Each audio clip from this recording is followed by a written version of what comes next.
പൂച്ചയെപ്പോലെ പതുങ്ങിയെത്തും. പുലിയെപ്പോലെ ശത്രുവിനെ കീഴ്പ്പെടുത്തി ആരുമറിയാതെ മടങ്ങും. പിഴവില്ലാത്ത ചടുലമായ നീക്കങ്ങൾ. ഇന്ത്യൻ ഭീകരവിരുദ്ധ പോരാട്ടത്തിന്റെ നട്ടലായ സ്പെഷ്യൽ ഫോഴ്സ്.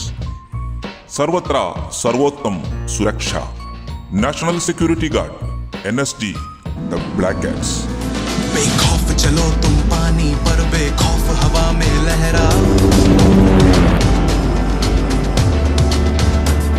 आओ मैं हाथ पकड़ता हूँ, चाहो तो चांद पे चढ़ जाओ.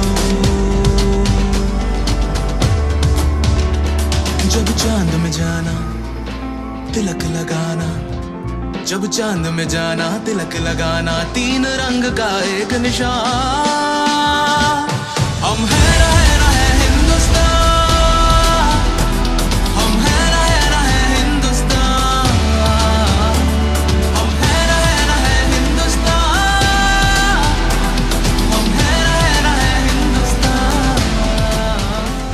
1984 പഞ്ചാബിലെ സുവർണ ക്ഷേത്രത്തിൽ നടന്ന ബ്ലൂ സ്റ്റാർ ഓപ്പറേഷന് ശേഷമാണ് രാജ്യത്ത് നടക്കുന്ന ഭീകരപ്രവർത്തനങ്ങളെ പ്രതിരോധിക്കാൻ ഒരു സ്പെഷ്യൽ ഫോഴ്സ് എന്ന ആശയം ഉയർന്നു വന്നത്.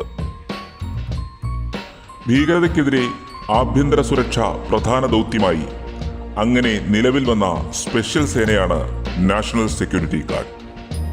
കറുത്ത വസ്ത്രങ്ങളും കറുത്ത മുഖംമൂടിയും കറുത്ത ഹെൽമറ്റും എല്ലാം ചേർന്ന് പൂർണ്ണമായും കറുപ്പിൽ മുങ്ങിയ ഈ കമാൻഡോ സംഘം ബ്ലാക്ക് കാറ്റ്സ് അഥവാ കരിമ്പൂച്ചകളെന്നും അറിയപ്പെടുന്നു. ജർമ്മനിയുടെ GSG-9ന്റെയും ബ്രിട്ടീഷ് സ്പെഷ്യൽ എയർ സർവീസിന്റെയും മാതൃകയിലാണ് NSG രൂപീകരിച്ചത്. 100% ഡെപ്യൂട്ടേഷനിലൂടെ മാത്രമെത്താൻ കഴിയുന്ന ഒരു കമാൻഡോ ഫോഴ്സാണ് NSG. Indian army, central armed forces, Indian police service എന്നീ സേനകളിൽ നിന്നാണ് NSG കമാൻഡോകളെ തിരഞ്ഞെടുക്കുന്നത്. ആഭ്യന്തരമായി ഉണ്ടാകുന്ന തീവ്രവാദ ആക്രമണങ്ങൾ, തീവ്രവാദ പ്രവർത്തനങ്ങളുടെ ഭാഗമായി ഉണ്ടാകുന്ന തട്ടിക്കൊണ്ടുപോകലുകൾ, ബോംബുകൾ നിർവീര്യമാക്കൽ തുടങ്ങി കരയിലും വെള്ളത്തിലും ആകാശത്തിലുമുള്ള ഹൈഗ്രേഡ് ഭീകരപ്രവർത്തനങ്ങളെ ഫലപ്രദമായി തകർക്കുക എന്നതാണ് നാഷണൽ സെക്യൂരിറ്റി ഗാർഡിന്റെ ലക്ഷ്യം. രാജ്യത്തെ പ്രമുഖരായ നേതാക്കളുടെ സുരക്ഷയും NSG